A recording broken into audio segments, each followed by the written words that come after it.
जय हिंद दोस्तों, जय बिहार, जय भारत। आप सभी दोस्तों का हमारा इस YouTube चैनल पे बहुत बहुत स्वागत है।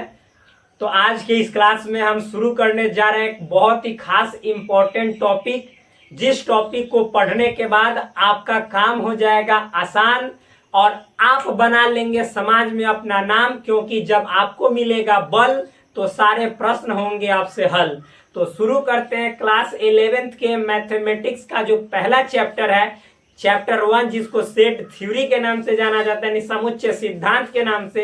उस समुच्चय सिद्धांत में हम सब जिस टॉपिक तक अभी पहुंचे हैं उस टॉपिक का नाम है, आज हम लोग क्लियर करेंगे। यहाँ पे एक तो करेंगे इक्विवेलेंट सेट, जो कि पिछले लेक्चर में हमने आपको थोड़ा सा बताया भी था, इक्विवेलेंट सेट। और इसी का एक जुड़वा भाई है जिसको कहा जाता है इक्वल सेट, लेकिन ये थोड़ा सा छोटा अलग है, इसको समझेंगे। हिंदी में क्या कहते हैं दोनों को, सो समझ लीजिए।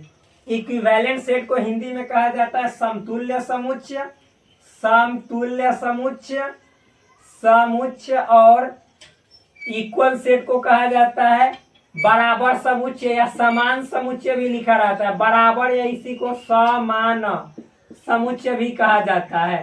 तो क्या होता है बराबर समुच्चय, क्या होता है समतुल्य समुच्चय, इसको समझेंगे। देखिए टॉपिक बहुत आसान है, लोग इसे हार्ड बना देते हैं, लेकिन मैं यहाँ पे इतना डिटेल में मैं समझाऊंगा कि टॉपिक हलवा की तरह हो जाएगा। गाजर का हलवा बोलो या फिर सूजी का हलवा बोलो, इतना आसान बना दूंगा कि फिर मजा दम इतना ज्यादा आएगा जितना ज्यादा आपको अपने गर्लफ्रेंड में भी मजा नहीं आता, इतना देख लीजिए। तो चलिए शुरू करते हैं। तो देखिए सबसे पहले हम बात करते हैं इक्विवेलेंट सेट पे। पहले इसको डिफाइन कर लेते हैं। इक्विवेलेंट सेट, जिसको समतुल्य समुच्चय कहते हैं, ये तो लिख ही दिए हैं। समतुल्य समुच्चय क्या होता है, समतुल्य समुच्चय इक्विवेलेंट सेट अच्छे तरीके से समझते हैं। देखिए लिखते हैं, यदि ए तथा बी कोई दो समुच्चय हो, समुच्चय हो तथा दोनों में अवयवों की संख्या, अवयवों की संख्या बराबर हो, बराबर हो, तो वे दोनों आपस में समतुल्य समुच्चय कहलाते हैं। समतुल्य समुच्चय कहलाते हैं। देखो मेरे दोस्त, दो सेट है, एक सेट का नाम है ए और दूसरे सेट का नाम है बी। दोनों क्या है, सेट है, दो सेट है। और दोनों में एलिमेंट्स का जो नंबर होगा, यानी नंबर ऑफ एलिमेंट्स यानी अवयव, उस सेट के अंदर जो अवयव होता है, जैसे घर के अंदर जो सदस्य है, मान लीजिए कि एगो घर ए है और एगो घर बी है। ए में जितना एलिमेंट्स है, यानी जितना सदस्य की संख्या है, उतना ही अगर जो बीओ में लोगों का संख्या है ना, तो उन दोनों को आपस में समतुल्य घर कहेंगे। तो चूंकि यहाँ पे सेट है तो समतुल्य सेट कहेंगे। कहने का मतलब है कि यदि आपको मान लीजिए, जैसे एग्जाम्पल देखिएगा, उदाहरण, उदाहरण कहे तो एग्जाम्पल, जब यहाँ पे उदाहरण देखिएगा, लेट, मान लेते हैं, लेटने के लिए नहीं कह रहे हैं यहाँ पे, लेट मतलब माना, मान लेते हैं कि सेट ए जो है सो एक्स सजेट एक्स रैट का एक अक्षर है। मतलब जो शब्द रैट होता है ना, रैट शब्द का ऐसे लिखिए ना, रैट शब्द का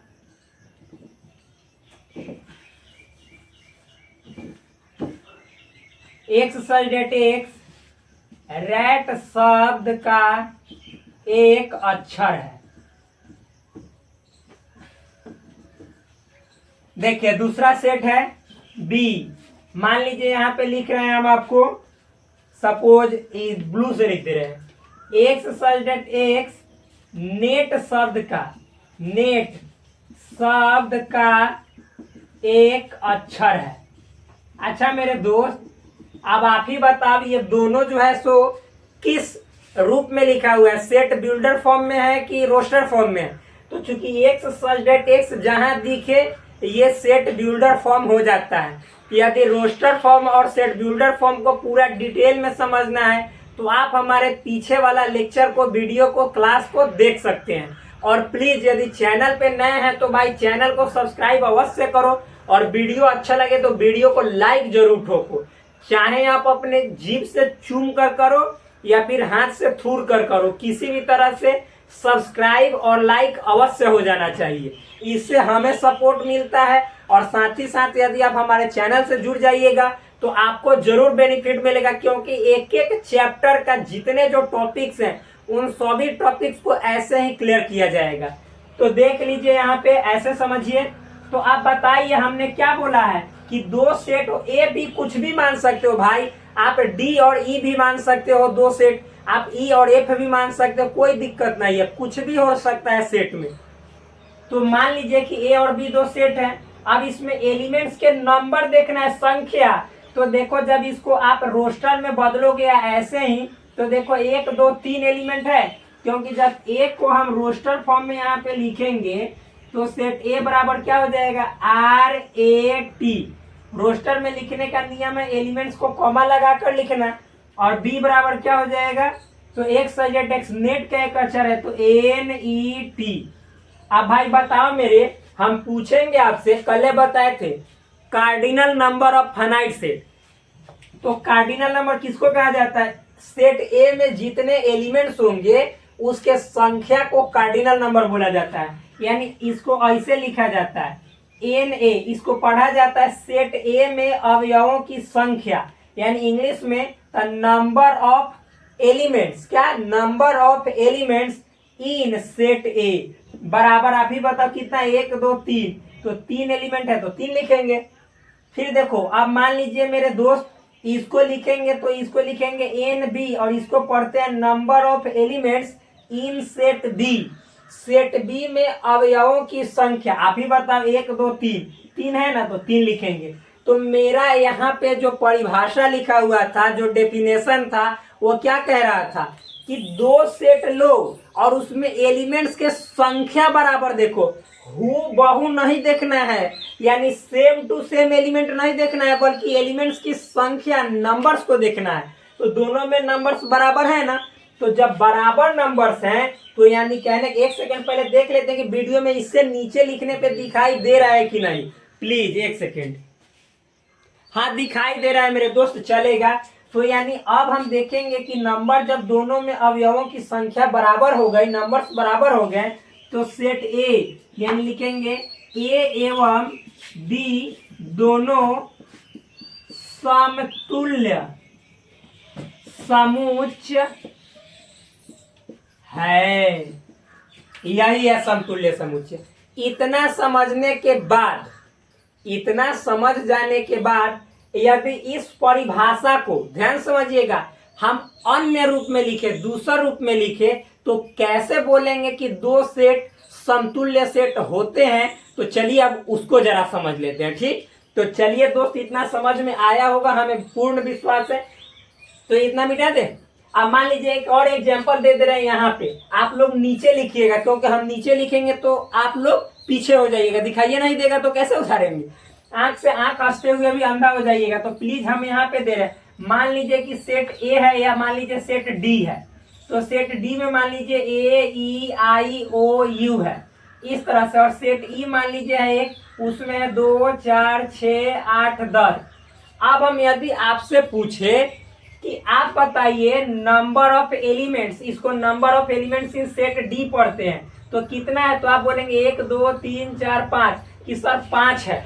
तो फिर हम आपसे पूछेंगे कि number of elements in set ई कितना है, तो 1 2 3 4 5, तो आप फिर बोलोगे कि भैया यहाँ पे भी 5 ही है। तो हमारा क्या था डेफिनेशन कि दो सेट है और दोनों सेट में अवयवों की संख्या यदि बराबर हो जाए तो समझ जाइए कि वो सेट जो होगा दोनों समतुल्य समुच्चय यानी इक्विवेलेंट सेट होगा।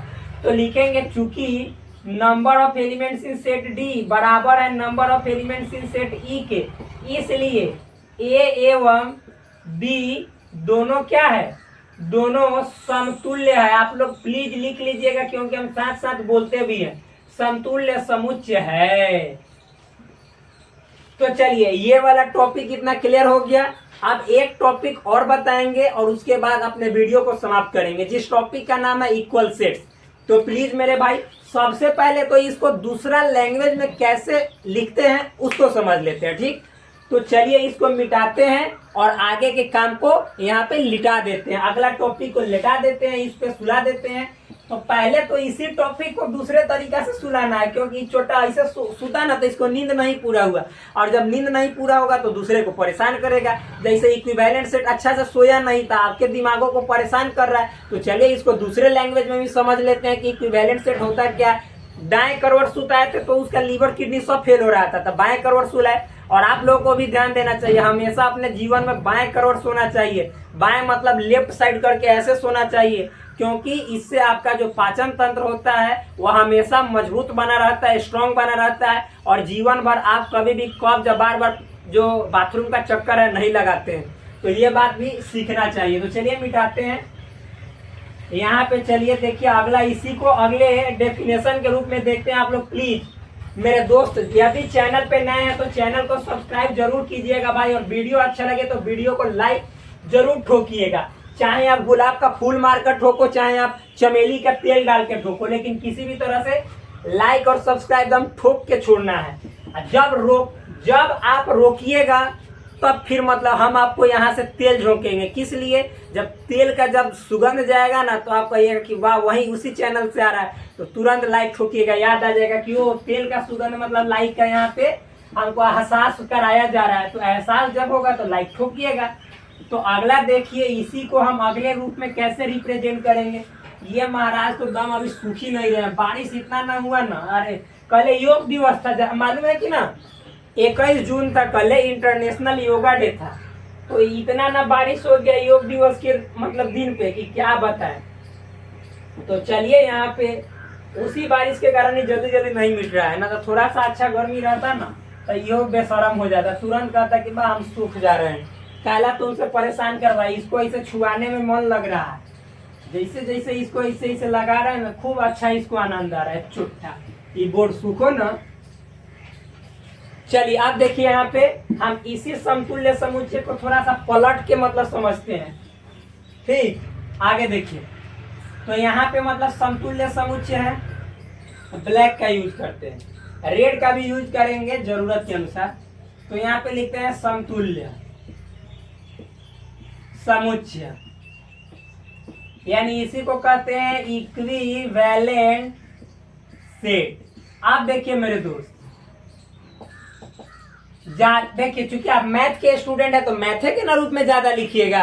क्यों आप ज्यादा भाषा के रूप में लिखे, यानी हिंदी ज्यादा लिखे। अब चूंकि इसको समझिए, लिखेंगे यहाँ पे यदि आप ब्लू का यूज करते हैं, यदि ए तथा बी कोई दो समुच्चय यानी सेट्स है तो वह समतुल्य समुच्चय यानी इक्विवेलेंट सेट कहलाएगा यदि क्या, मान लीजिए कि ए और बी कोई दो सेट है तो वह इक्विवेलेंट तभी कहलाएगा जब यदि number of elements in set A, यानी सेट ए में अवयवों की संख्या बराबर होगा number of elements in set B के, यानी सेट ए में जितना एलिमेंट्स होगा उतना ही सेट बी में भी एलिमेंट्स हो।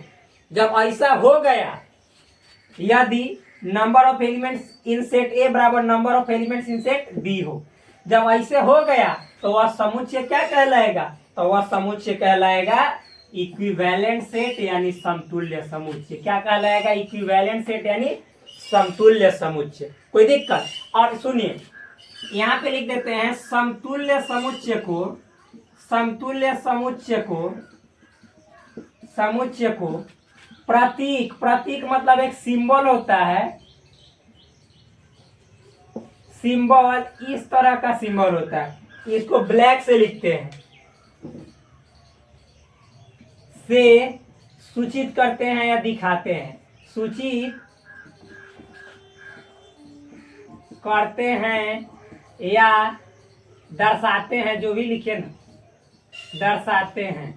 मतलब समझिए, जैसे आप इस तरह से देखिएगा इक्विवेलेंट सेट को लिखा जाता है। जैसे मान लीजिए मेरे दोस्त, यहाँ पे सेट ए है, सेट ए में आपने लिखा है यहाँ पे क्या, सपोज अरे x such that x, rate शब्द का एक अक्षर है, अक्षर है, ठीक, इतना लिखा।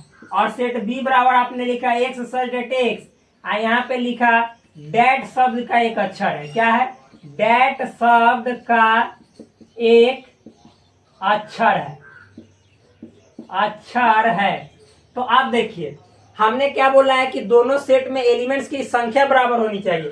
तो आप बताओ मेरे दोस्त, सेट एक, ये सेट बिल्डर फॉर्म है, जहां एक्स सच दैट एक्स दिख जाए और समझिए सेट बिल्डर फॉर्म है। तो आप ए को रोस्टर में बदलेंगे तो क्या लिखेंगे, ए बराबर RAT, क्योंकि आप जानते हैं कि रोस्टर में कॉमा लगाकर एलिमेंट्स को लिखा जाता है। और हमेशा याद रखिएगा सेट के अंदर एलिमेंट्स को कभी दोहराया नहीं जाता है, रिपीट नहीं किया जाता है। तो यदि सेट बी की बात करें हम, तो सेट बी में डैट है THAT, तो एक बार तो टी लिखेंगे और फिर एक एच लिखेंगे, ए लिखेंगे, और फिर आप बताइए कि फिर टी लिखेंगे, नहीं, क्योंकि एक बार टी लिख दिए तो सेम एलिमेंट्स को रिपीट नहीं करेंगे।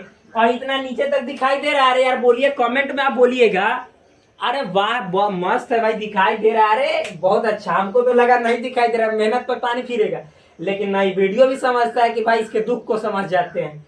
तो यहाँ पे देखिए ये इसका रोस्टर फॉर्म है।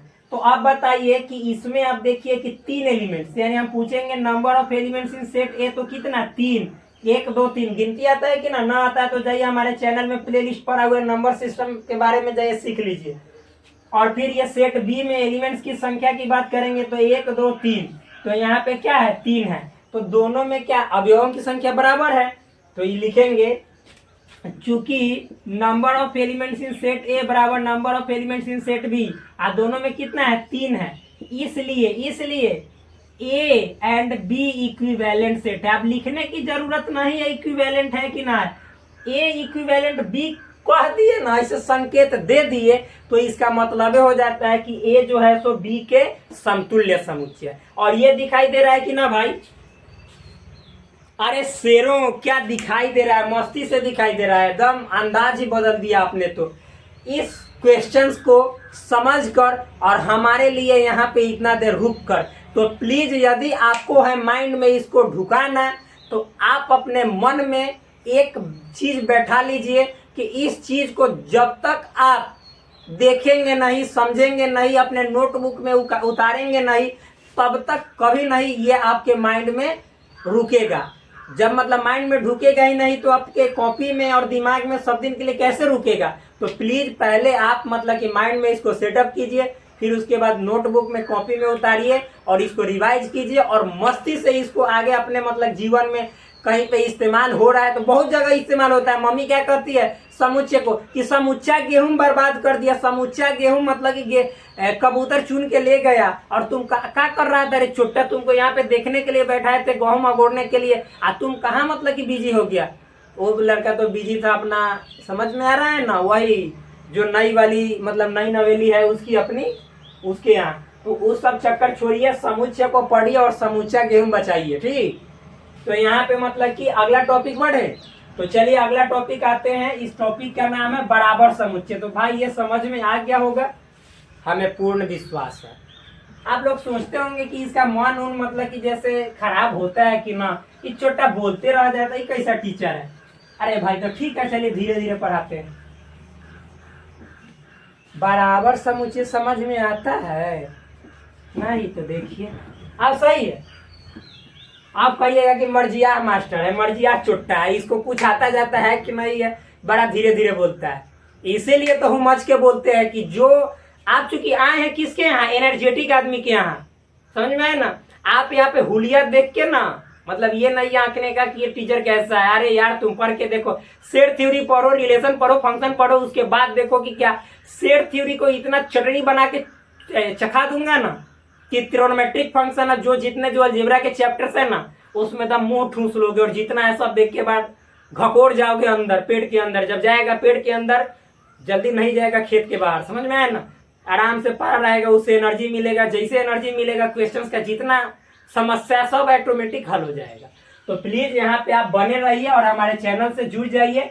तो चलिए, बेचारा इस समुच से रूठ गया है कि तू हमको मतलब कि सुता तो पहले दिया लेकिन यहाँ पे चादर उधर से ढका नहीं था, तो हमने कहा कि अच्छा ढक दे रहा है। तो यहाँ पे देखिए अब सजा दिए तो ये बेचारा खुश हो गया क्योंकि मिट चुका था, इसका अस्तित्व खत्म हो जाए। अच्छा यहाँ पे तो और ही ज्यादा मिटा हुआ, काहे रे तुमको नहीं समझ में आ रहा। चलिए अभी हो गया, ये बराबर में लग रहा है कि बराबर है, बराबर लग रहा है, इसको खींच देते। बाबर मत पढ़िएगा, बाबर नहीं पढ़ना है, बाबर पढ़िएगा तो घबरा जाएगा, समझ में आए ना। तो यहाँ पे चलिए नजरियो शर्मा जाएगा कि हमको बराबर लिख के बाबर पढ़ रहा है। तो आप चलिए स्टार्ट करते हैं इक्वल से। इसी का चचेरा भाई है, चचेरा नहीं मौसेरा भाई है, तो समझ जाइए थोड़ा दूर का भाई है लेकिन है भाई है, तो थोड़ा सा तो जरूर ओकर गुण है, एकर गुण में अंतर होगा, तब तो नामों अलग अलग है, तो थोड़ा सा ही डिफरेंट है। इससे पहले एक चीज समझ लेते हैं, इसको समझने से पहले एक सिंबल, दो सिंबल समझ लेते हैं।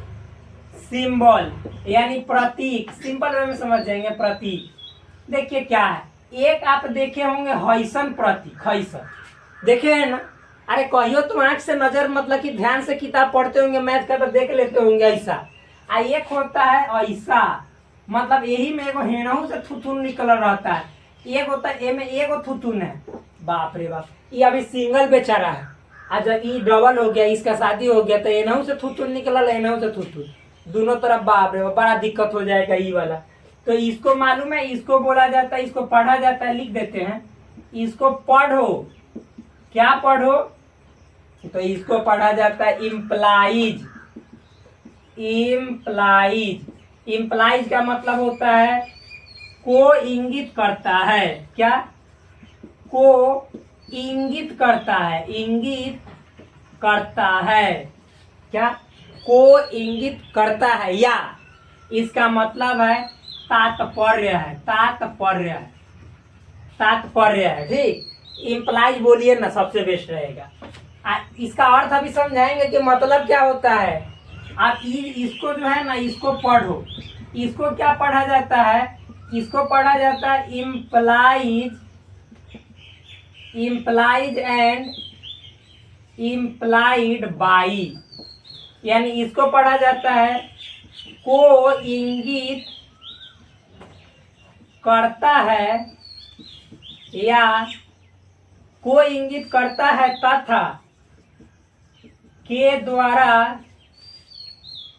द्वारा इंगित किया जाता है, इंगित किया जाता है। इसको कहते हैं टू वे इम्प्लीकेशन। इम्प्लीकेशन यानी यदि हिंदी में बात बोले तो द्विधा। द्विधा क्या होता है? एक होता है दुविधा, सेम लाइक है। दुविधा मतलब मान लीजिए कि आप जैसे अपने घर में आपकी पत्नी कह रही है कि तुम माँ को हटा दो वरना मैं फांसी लगा लूंगी, और फिर माँ मतलब बुजुर्ग हो चुकी है, वो दूसरी जगह जाएंगी तो कोई रख नहीं रहा है, कहीं पे वृद्धा आश्रम नहीं है, कुछ सेवा नहीं है, और माँ का मतलब समझिए तबीयत भी खराब है। तो आपको दोनों को देखना है, दोनों का जान बचाना है, माँ को भी खुश करना है और फिर पत्नी को भी मतलब उसको भी जान बचाते रहना है, और माँ के स्वास्थ्य पे भी ध्यान देना है। तो ऐसी सिचुएशन, अब आपके सामने जो सिचुएशन आया, समस्या आया, तो उस समस्या को कहते हैं दुविधा।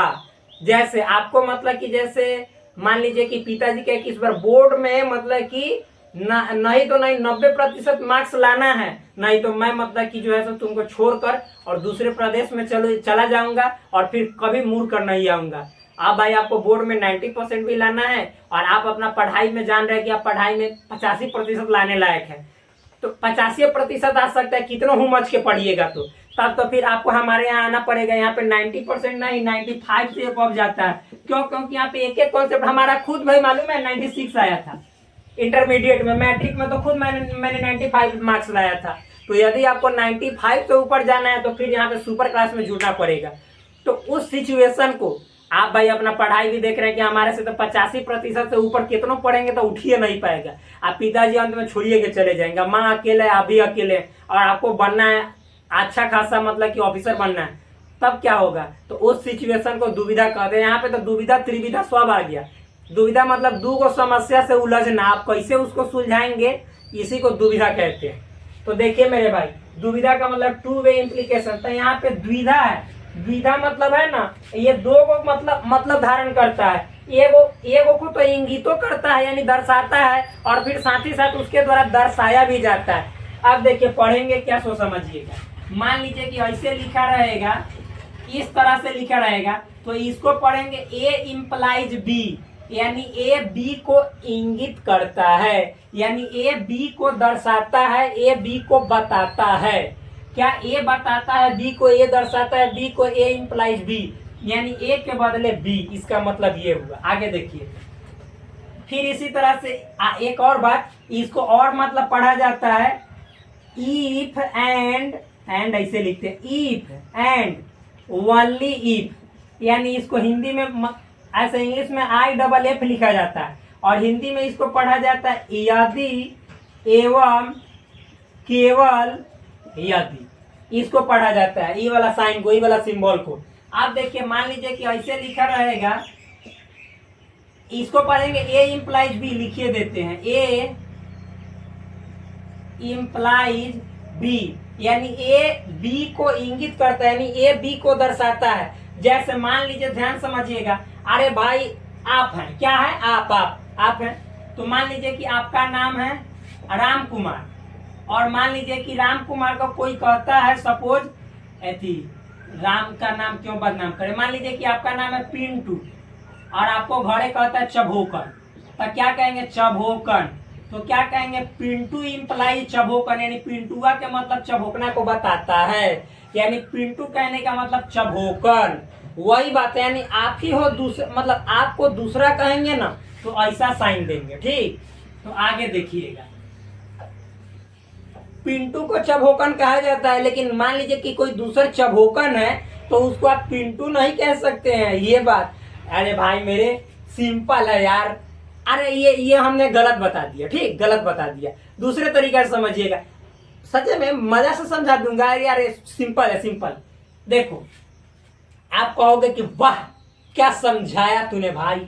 मान लीजिए कि पिंटू, क्या पिंटू, तो पिंटू को लड़का बोल सकते हैं। पिंटू इंप्लाइज करता है लड़का, यानी पिंटुआ लड़का है, लेकिन क्या सब ऐसे बोलेंगे लड़का, तब कहेंगे पिंटू, बैग चुट्टा। तो ये कहने के लिए तो लड़का को पिंटू कह देंगे, मतलब यहाँ लड़का इंप्लाइज करता है पिंटू को। ऐसे समझो ना, बड़ा अच्छा से समझा देते, पहले सुनो। देखो, पिंटू कहने का मतलब पिंटू एक लड़का है, लेकिन सब लड़का पिंटू नहीं है, इस सिंबल का मतलब हुआ, नहीं समझ में आया। पिंटू इंप्लाइज लड़का, यानी पिंटू लड़का है लेकिन सब लड़का पिंटू है, इसका मतलब ये नहीं हुआ। ना समझ में आया कि आया कि ना आया? पिंटू लड़का है लेकिन सब लड़का, सब देखिए, पिंटू को लड़का कह सकते हैं, लड़का इधर है, लेकिन सब लड़का को ये पिंटू इधर है, ये पिंटू इधर है, ऐसे नहीं कह सकते। इस सिंबल का मतलब होता है। नहीं समझ में आया? नहीं समझ में आया तो 2 बार जाओ आंख धो क्या चुट्टा, इतना बार समझा रहे, नहीं समझ में आया। अब समझिए, ई वाला सिंबल का मतलब क्या हुआ, इसको जरा समझते हैं, यही तो असली यहाँ पे मजा है। अब समझिएगा ध्यान से, इसका मतलब हुआ कि A implies B and implied by A implies B and implied by B, मतलब कि जैसे A B को इम्प्लाइज करता है और खुद B द्वारा इम्प्लाइड होता है, मतलब A के बदले B कह सकते हैं या B के बदले A कह सकते हैं। मतलब समझ में आया? तो इसका कहो कि आप एग्जाम्पल दो, तब तो हम समझेंगे कि इसका एग्जाम्पल दो, तब हम समझेंगे कि हाँ तुम कुछ जानते हो। सिंपल है यार। देखो, हम यहाँ पे बोलेंगे 2, तो 2 है, तो 2 को बोलेंगे हम यहाँ पे, सपोज बोलो सम संख्या, सम। 2 को बोलेंगे सम, तो 2 हुआ सम, और फिर सम भी तो 2 हुआ, यानी 2 सम संख्या है। और फिर सम संख्या को 2 बोल सकते हैं। अरे 2 को सम संख्या कह सकते हैं, सम संख्या को 2 कह सकते हैं, सम संख्या को 2 नहीं कह सकते हैं। मतलब 2 सम संख्या, फिर बोलेंगे सम तो 2 आ जाएगा, यानी 2 सम संख्या भी है, सम संख्या कहे तो 2 भी है। और देखो मान लीजिए कि हम यहाँ पे कह रहे हैं 3 और इस तरह का साइन दे रहे हैं, और यहाँ पे सपोज लिख दे रहे हैं क्या, बोलिए क्या लिख दे रहे हैं, सपोज मान लीजिए विषम लिख दे रहे हैं सपोज, तो 3 विषम को इंप्लाइज करता है और विषम 3 को भी इंप्लाइज करता है। विषम कहेंगे तो 3 आएगा कि ना आएगा, आएगा, और फिर 3 कहेंगे तो इसका मतलब विषम होगा कि ना, तो होगा। तो इसको बोला जाता है टू वे इम्प्लीकेशन, यानी इसको ये कह सकते हो, इसको ये कह सकते हो, यानी 2 वो गुण धारण करता है। तो इतना, और सारा एग्जाम्पल है, ढेरों सारा एग्जाम्पल है, कोई कमी नहीं है। अभी और समझते हैं, इसको मिटाएं। तो इतना समझ में आया होगा ना। देखो मेरे भाई, हम कहेंगे, ध्यान समझिएगा, 3 तो 3 विषम हुआ ना, इसका मतलब 3 विषम को इंप्लाइज कर, अब विषम 3 को इंप्लाइज ना करता है, विषम कहेंगे तो 3 ना आएगा, आएगा, समझ में आया ना। तो ये बात है, तो मिटा दे इसको। और देखिए, और बहुत सारा एग्जाम्पल है, आप बहुत सारे एग्जाम्पल से समझ सकते हैं, कोई दिक्कत वाली बात कभी नहीं है। तो अब यहाँ पे हम समझते हैं मेनली बराबर समुच्चय को, यानी कहने का मतलब क्या है, इक्वल सेट को। क्या होता है इक्वल सेट, इसको समझते हैं, सिंपल वे में समझेंगे, आसान तरीकों से समझेंगे कि आपको 1% की भी कोई समस्या नहीं होगी, मुझे पूर्ण विश्वास है। तो यहाँ पे लिखते हैं, देखिए यहाँ पे लिखते हैं इक्वल सेट। इक्वल सेट यानी हिंदी में कहें तो बराबर समुच्चय लिखते हैं। देखिए यहाँ पे डेफिनेशन, यदि ए तथा बी 2 समुच्चय हो तथा ए का प्रत्येक अवयव बी में हो, साथ ही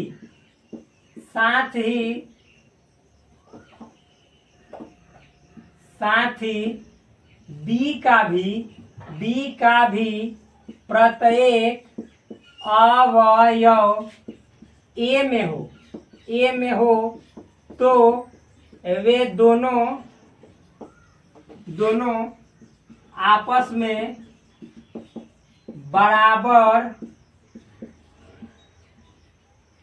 बराबर समुच्चय कहलाते हैं। अर्थात यहाँ पे नीचे लिख दीजिए, अर्थात ए एवं बी दोनों सेट में, यानी ए अर्थात ए एवं बी दोनों सेट में हूबहू एलिमेंट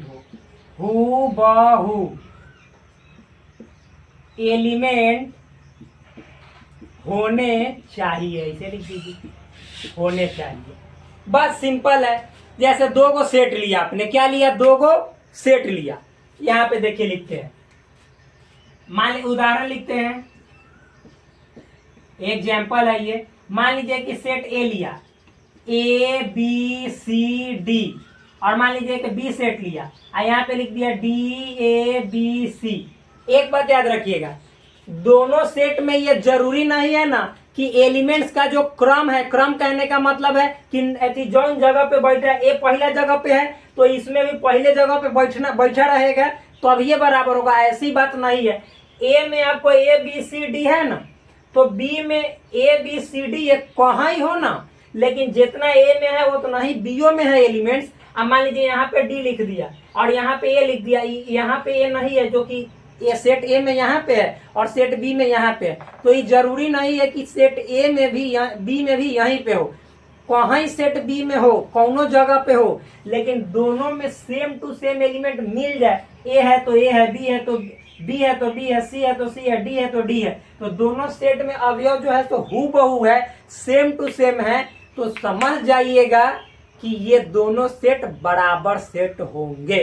तो अब जब सेम हूबहू है तो यहाँ पे लिखेंगे, इसलिए सेट ए एवं बी दोनों बराबर समुच्चय है। क्यों है बराबर समुच्चय? क्योंकि दोनों में अवयव जो है सो हूबहू है, सेम है, एज इट इज है। जैसा ए में है वैसा ही बी में है। इतना समझ में आया? अच्छा तरीका से आया होगा, कोई दिक्कत वाली बात नहीं, मुझे पूर्ण विश्वास है। यानी सेट ए और सेट बी में अवयवों की संख्या समान होनी चाहिए। ये होता है आपका क्या? तो बराबर समुच्चय। मिटाते हैं इसको, चलिए मिटाते हैं। आप देखिए, इतना समझने के बाद अब आगे देखते हैं। अच्छा एक बात और, कहने का मतलब इसको मैथ में हम बदलेंगे तो कैसे बदलेंगे मेरे भाई? तो ध्यान समझिएगा। कहने का मतलब है कि सेट ए में जितने सदस्य हैं, सेट ए में जितने सदस्य हैं वे सभी सदस्य सेट बी में भी हों, तथा सेट बी में जितने सदस्य हैं वे सभी सदस्य सेट ए में भी हों, तो उसे हम क्या कहते हैं? बराबर समुच्चय कहते हैं।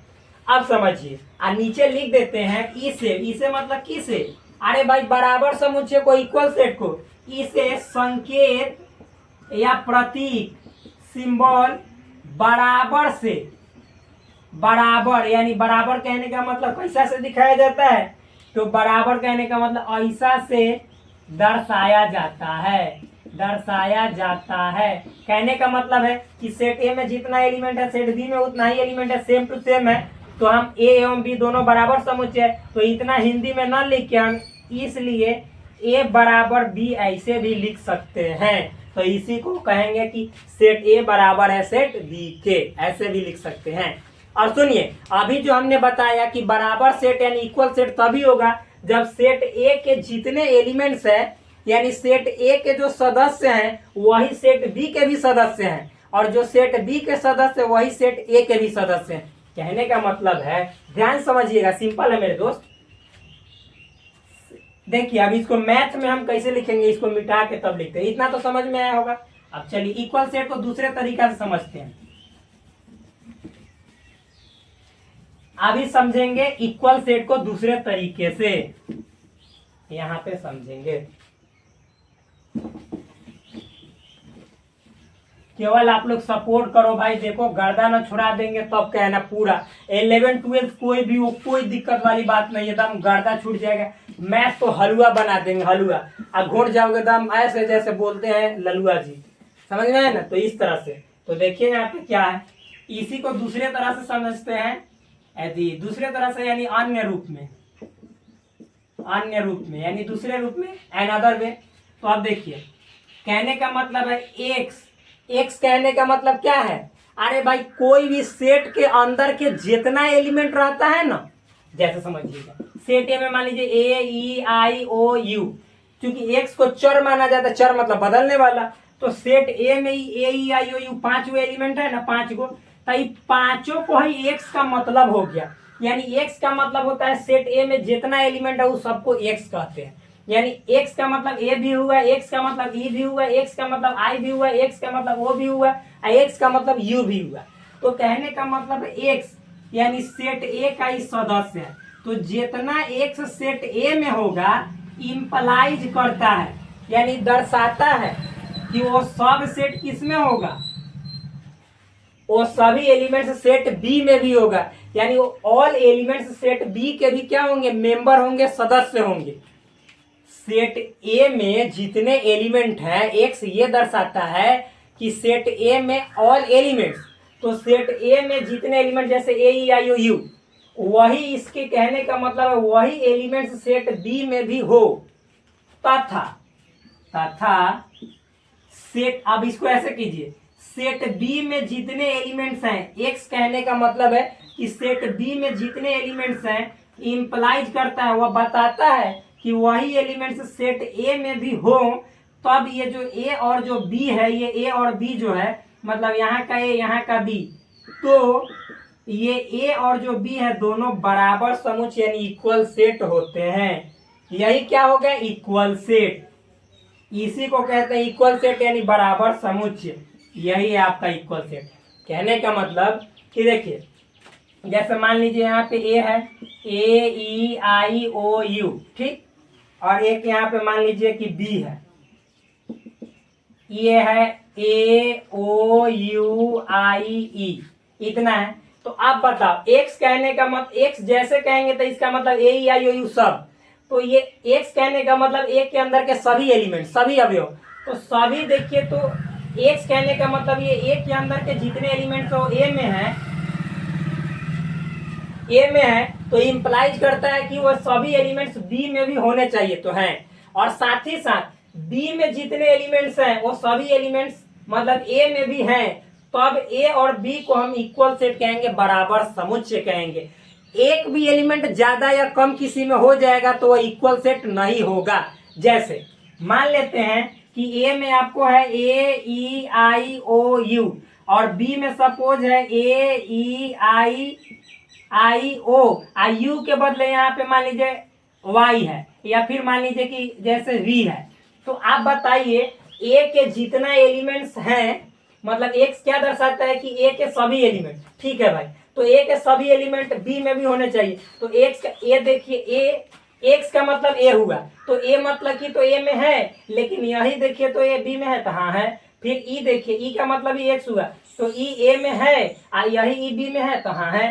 फिर आई ए में है, हाँ है, और फिर आई बी में है, तो जी हाँ है। ओ ए में है, तो हाँ है, और ओ बी में है, तो हाँ है। यू ए में है, तो जी हाँ है।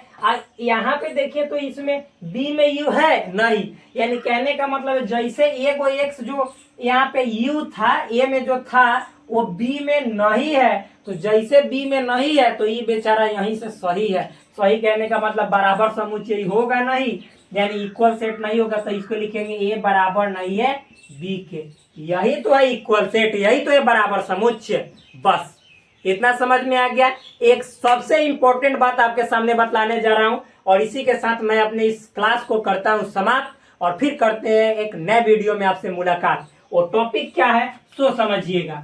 तो मेरे भाई, आपसे हम यदि पहले के क्लास में पूछे, पहले के नहीं, अभी जो पहला टॉपिक था समतुल्य समुच्चय में, समतुल्य समुच्चय में यहाँ पे नहीं लिखते हैं, इसको मिटा के इधरे लिख देते हैं। ये वाला तो हो गया, इसको मिटाते हैं।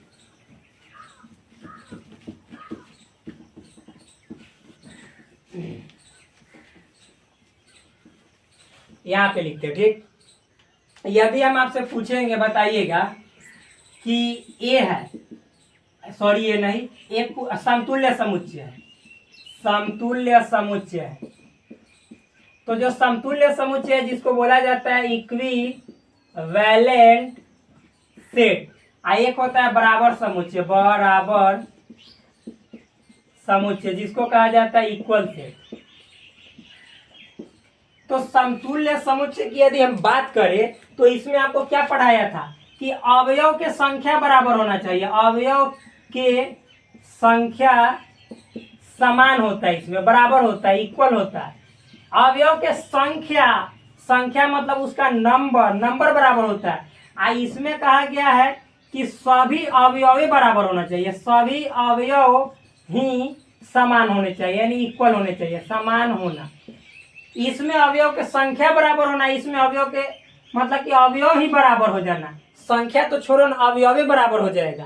तो आप बताओ, हम आपसे पूछेंगे कि सेट ए बराबर ए ई आई ओ यू, और फिर हम पूछेंगे बी बराबर तो 1 2 3 4 5, तो हम पूछेंगे कि सेट ए में अवयवों की संख्या कितनी है, तो ए आई ओ यू 5। सेट बी में अवयवों की संख्या कितनी है, तो 5 तो दिखाई दे ही रहा है। तो हम पूछेंगे कि बताओ ये जो सेट ए और बी है समतुल्य है, तो चूंकि हमने बताया है कि समतुल्य का परिभाषा है कि नंबर जो है सो अवयव का बराबर होना चाहिए, तो दोनों में नंबर बराबर है, 5 5 है। तो कहने का मतलब है चूंकि एन ए बराबर है एन बी, तो इसीलिए जो ए और बी है यानी सेट ए जो है बी के इक्विवेलेंट है, यानी दोनों समतुल्य समुच्चय है, इक्विवेलेंट समुच्चय है। लेकिन हम पूछेंगे कि बराबर है, अरे भाई बराबर है पूछेंगे, तो आप क्या बोलोगे कि चूंकि बराबर होने के लिए मतलब कि जितना जो एक्स ए में है वह इंप्लाइज करना चाहिए एक्स बी में भी, एंड जितना जो एक्स बी में है वो इंप्लाइज करना चाहिए एक्स ए में भी। तो देखिए तो कहाँ है ऐसा जो कि नहीं है, नहीं है, अतः ए बराबर बी नहीं है, क्योंकि जितना ये एक्स ए में है यानी ए में है और एक्स ए बी में है नहीं ना, तो यहीं पे आपका नहीं है, यहीं पे नहीं है, यहीं पे नहीं है। तो जब नहीं है तो ये बराबर समुच्चय नहीं होगा, इक्विवेलेंट होगा लेकिन बराबर नहीं होगा। अच्छा मान लेते हैं कि देखते हैं अब जो बराबर है, मान लीजिए सेट ए है, इसमें है आपको लिखा हुआ है बी ए, जैसे मान लीजिए सपोज बी ए और यहाँ पे टी लिखा हुआ है, और एक सी है, इसमें मान लीजिए टी ए बी लिखा हुआ है। हम कहेंगे कि बताओ सेट ए सेट बी के बराबर है, तो आप कहोगे कि चूंकि ए में जितना एलिमेंट है वह इंप्लाई करता है बी को भी, और साथ ही साथ बी में जितना एलिमेंट है वह इंप्लाई करता है ए को भी, यानी ए के भी एलिमेंट को, इसीलिए ए और बी दोनों बराबर है। अरे भाई बी ए टी, तो बी है तो इसमें भी बी है, ए है तो ए है, टी है तो टी है, और इसमें भी टी है तो टी है, ए है तो ए है, बी है तो बी है, यानी ए के जितने एलिमेंट्स है बी में और बी के जितने एलिमेंट्स है ए में है, यानी दोनों बराबर है। तो जब दोनों बराबर है तो ये बराबर समुच्चय हो जाएंगे, इक्वल सेट। और अब पूछेंगे कि अब बताइए कि समतुल्य है, तो आप कहेंगे कि चूंकि ए में अवयवों की संख्या जो है सो 1 2 3 है, और बी में अवयवों की संख्या भी 1 2 3 है, तो चूंकि एन ए हो गया एन बी के, तो कहने का मतलब हो गया कि ये जो सेट है ए और बी दोनों समतुल्य यानी इक्विवेलेंट है। तो इससे एक नियम निकलता है कि जितना बराबर समुच्चय होगा वो इक्विवेलेंट होगा, लेकिन सब इक्विवेलेंट सेट बराबर नहीं होगा। तो लिख लीजिए एक नियम, यहाँ पे मैं लिख देता हूं कि सभी बराबर समुच्चय, ये बहुत इंपॉर्टेंट है, पॉइंट के रूप में लिखना है, बोल भी रहे हैं इसीलिए आप लोग को नीचे लिखना है। सभी मतलब इतना एग्जाम्पल ये सब पढ़ा दिए ना, इसके नीचे लिखना है सभी बराबर समुच्चय समतुल्य समुच्चय होंगे, समतुल्य समुच्चय होंगे, यानी all equal sets will be, all equal sets will be equivalent sets, set but होंगे लेकिन सभी समतुल्य समुच्चय, सभी समतुल्य समुच्चय यानी but all equivalent sets, all equivalent sets will not be confirmly equal sets, यानी सभी इक्विवेलेंट सेट्स निश्चित रूप से ये नहीं कहेंगे कि वो मतलब कि बराबर समुच्चय होंगे ही, यानी सभी समतुल्य समुच्चय बराबर समुच्चय नहीं भी हो सकते हैं, बराबर समुच्चय नहीं भी हो सकते हैं, नहीं भी हो सकते हैं, नहीं भी हो सकते हैं, यानी सब समतुल्य बराबर नहीं भी हो सकता है। बतलाए ना, जैसे यहाँ पे ये दिखा दिए, ठीक। तो इस तरह से ये वाला टॉपिक हुआ आपका समाप्त। अब हम नेक्स्ट वीडियो में मिलेंगे एक शानदार जबरदस्त मस्त बहुत ही मतलब एक तरह से जानदार टॉपिक के साथ, वो बताएंगे अगले वीडियो में। तब तक के लिए धन्यवाद, bye bye, take care, love you all. Please do subscribe this channel, like this video and also share with your friends. That's all, thank you, धन्यवाद।